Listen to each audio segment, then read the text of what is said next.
Shalom semuanya. Baik, kalau Bapak Ibu itu senang sekali dengan sebuah judul khotbah, saya ingin menyampaikan dengan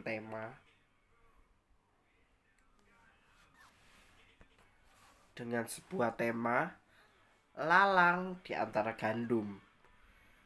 Matius 13. Matius pasal 13 ayat 24 sampai 30. Yesus membentangkan suatu perumpamaan lain lagi kepada mereka. Katanya, hal kerajaan sorga itu seumpama orang yang menabur benih yang baik di ladangnya. Tetapi pada waktu semua orang tidur, datanglah musuhnya menabur benih lalang di antara gandum itu, lalu pergi.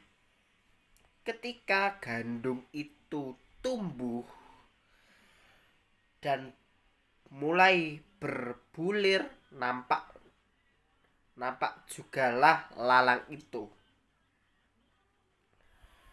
Maka datanglah hamba-hamba tuan ladang itu kepadanya dan berkata, Tuan, bukankah benih baik yang Tuan taburkan di ladang Tuan?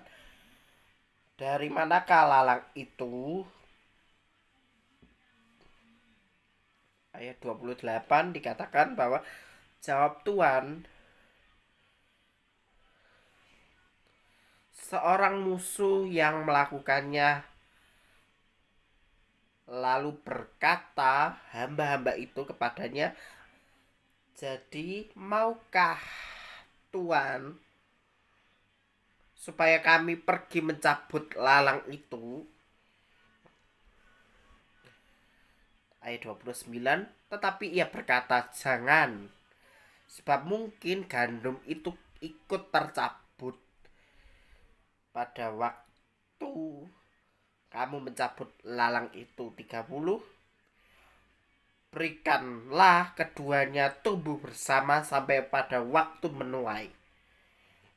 Dan pada waktu itu aku akan berkata kepada para penuai, kumpulkanlah dahulu lalang, ikatkanlah berkas untuk dibakar, kumpulkanlah gandum di dalam lumbungku. Lalu dibaca lagi pasal 13 ayat 36 sampai 43. Inilah penjelasan tentang lalang di antara gandum itu. Maka Yesus pun meninggalkan orang banyak itu lalu pulang. Murid-muridnya datang dan berkata kepadanya, jelaskanlah kepada kami perumpamaan tentang lalang di ladang itu. Ia menjawab, katanya orang yang menabur benih baik adalah anak manusia. Lalang adalah dunia. Benih yang baik itu adalah anak-anak kerajaan, dan lalang anak-anak si jahat. Ladang adalah dunia. Benih yang baik adalah anak-anak kerajaan, dan lalang anak-anak si jahat.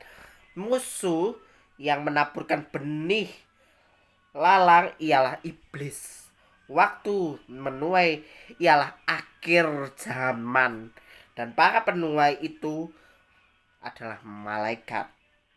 40, maka seperti lalang itu dikumpulkan lalu dibakar dalam api, demikian juga pada akhir zaman Anak Manusia akan menyuruh malaikatnya, dan mereka mengumpulkan segala sesuatu yang menyesatkan dan semua orang melakukan kejahatan dari dalam kerajaannya. 2042 semuanya akan dicampakkan ke dalam dapur api. Di sanalah akan terdapat ratapan dan keretakan gigi. Pada waktu itu orang-orang benar akan bercahaya seperti matahari dalam kerajaan Bapa mereka. Siapa bertelinga, hendaklah ia mendengar. Dari penjelasan, dari perumpamaan lalang di antara gandum. Nah, seringkali kehidupan manusia itu akan terus berjalan begitu cepat. Mungkin orang-orang dunia itu yang cuman bersifat duniawi. Maksudnya gini, orang-orang duniawi itu cuman berfokus kepada sifatnya yang duniawi, yang mengejar duniawinya saja. Tetapi anak-anak kerajaan sorga itu adalah memiliki perspektif, mempunyai perspektif, mindset, dan juga hati yang selalu mau menemukan hadirat Tuhan di setiap aspek kehidupannya.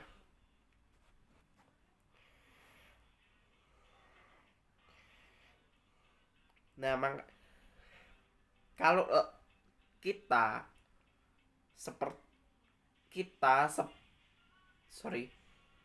kalau kita mau seperti benih yang baik, yuk belajar yuk sama-sama untuk selalu memiliki sikap kerendahan hati.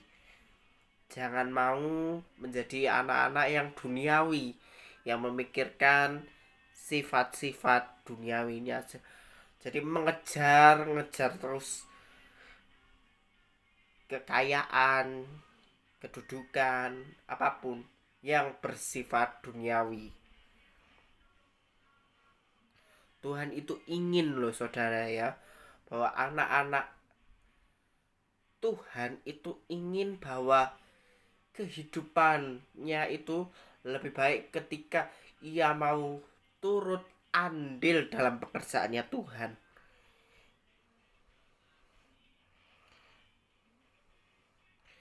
Karena inilah akhir zaman yang sesungguhnya, bahwa nanti akan ada kejahatan di mana-mana. Memasuki era akhir zaman akan terjadi sesuatu yang sifatnya jahat.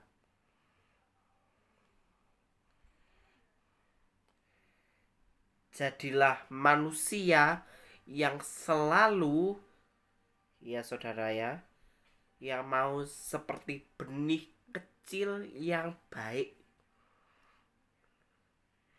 yaitu selalu hidup di dalam hadirat Tuhan. Waktu menuai ialah akhir zaman. Akhir zaman. Anak manusia akan menyuruh. Siapa sih anak manusia itu? Anak manusia adalah Tuhan sendiri. Tuhan yang menyuruh malaikatnya untuk mengumpulkan segala sesuatu yang menyesatkan dan semua orang melakukan kejahatan di dalam kerajaannya. Jadilah gandum yang selalu memberikan sinar kebahagiaan bagi orang lain, meskipun di tengah-tengah gesekan yang selalu menghimpit kita untuk menjadi sumber cahaya yang selalu memberikan kebahagiaan, kehidupan yang sejati. Makanya semua akan dicampakkan ke dalam dapur api.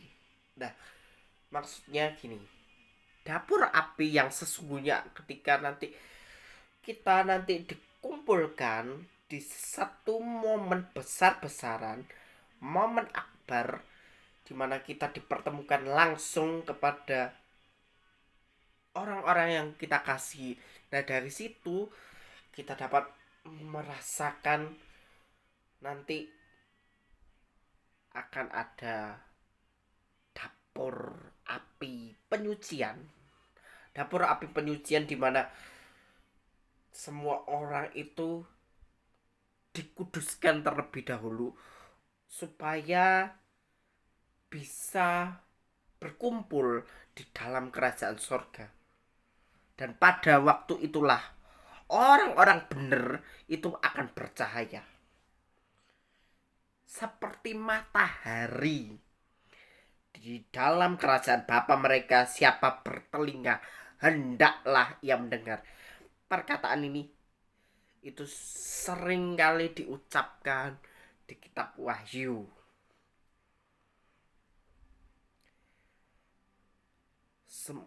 Jadi kalau memasuki era-era akhir zaman akan terjadi suatu goncangan terbesar yang terjadi nanti akhirnya. Tapi kita sebagai umat percaya yang dikasihi oleh Tuhan, yuk sama-sama jadi dampak yang baik. Sering saya bilang bahwa yuk sama-sama jadi dampak bagi orang di sekitar, menyongsong hari-hari ke depan yang lebih baik. Dengan cara apa? Hidup, yuk kita saling membantu satu sama lain agar kita harus tetap menimbulkan rasa yang selalu hidup di dalam kerukunan.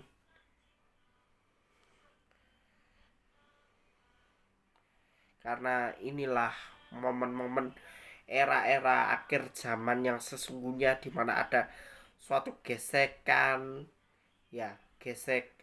terus ya pokoknya macam-macam saudara.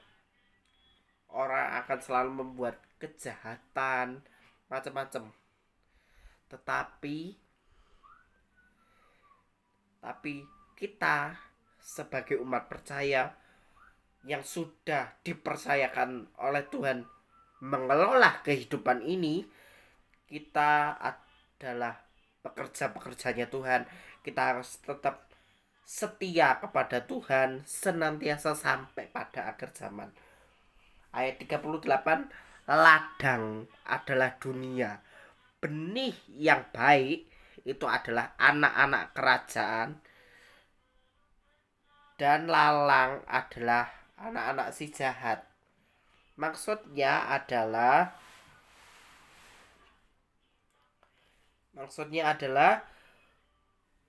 yuk kita di dalam dunia ini berbuatlah baik saudara. Menjalani kehidupan yang semakin tragis ini, kita dapat belajar bahwa yuk sama-sama jadi dampak bagi orang di sekitar kita agar nanti pada akhir zaman nanti kita dapat menjadi orang-orang yang selalu hidup memiliki intimacy with God, encounter with God itu terjadi di dalam kehidupan kita. Nah, ini ada beberapa catatan yang perlu diperhatikan ya saudara ya. Poin pertama adalah yuk kita sama-sama menjadi manusia yang selalu memberikan aura positif di dalam kehidupan kita. Meskipun gandum itu merasa terhimpit oleh banyaknya gesekan di luar sana, tetapi kita mau yuk sama-sama jadi berkat bagi sesama kita, dan juga ayo sama-sama belajar untuk hidup dalam ketakutan selama hidup di dalam dunia ini. Makanya di dalam 1 Petrus 1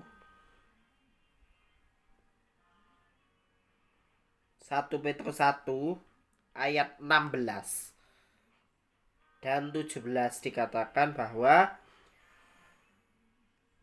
sebab tertulis.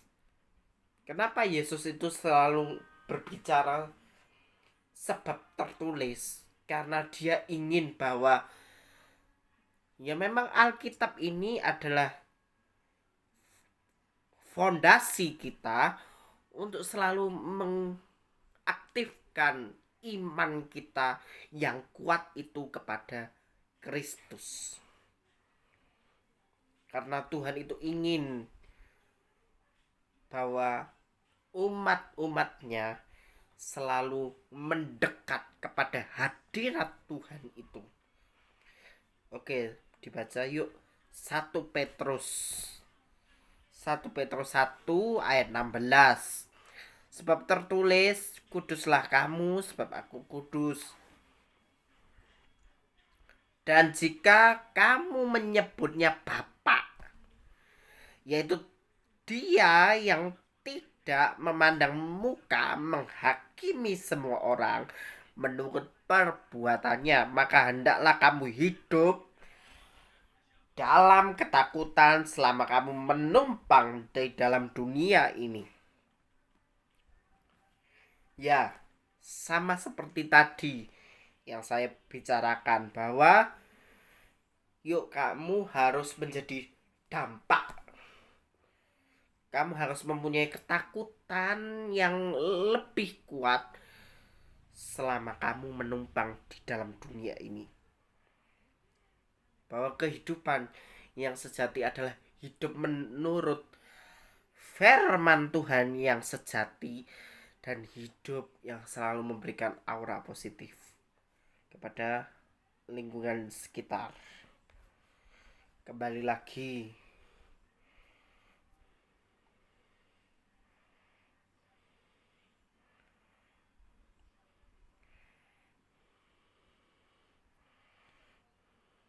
kehidupan yang sesungguhnya adalah hidup yang selalu menemukan hadirat Tuhan di setiap aspek kehidupan kita. Karena anak manusia itu, yaitu Tuhan sendiri, menyuruh malaikatnya mengumpulkan segala sesuatu yang menyesatkan. Nah, maksudnya gini, melakukan kejahatan. Nah, yuk kita selama hidup dalam dunia ini, kita harus tetap berfokus kepada Tuhan, mengerjakan pekerjaan kita untuk kekekalan yang sesungguhnya, di mana masa hidup kita itu yang ditulis oleh Alkitab ini, yaitu di dalam Mazmur 90 ayat 10 dikatakan bahwa masa hidup kami 70 sampai 80 tahun. Nah, ayat ini itu menjelaskan kepada kita betapa tragisnya kehidupan ini. Bahwa yuk sama-sama kita harus menjadi benih yang selalu memberikan aura positif. Gandum yang bersih meskipun terhimpit oleh masalah kondisi kita. Yuk kita sama-sama tetap berharap kepada Tuhan, karena Tuhanlah sumber kehidupan kita yang sejati, agar dimanapun kita berada memasuki era akhir zaman nanti, kita dapat menjadi orang-orang yang selalu hidup menyukakan hati Bapa di sorga. Oke, demikian saudara. Terima kasih dan Tuhan Yesus memberkati kita sekalian. Amin.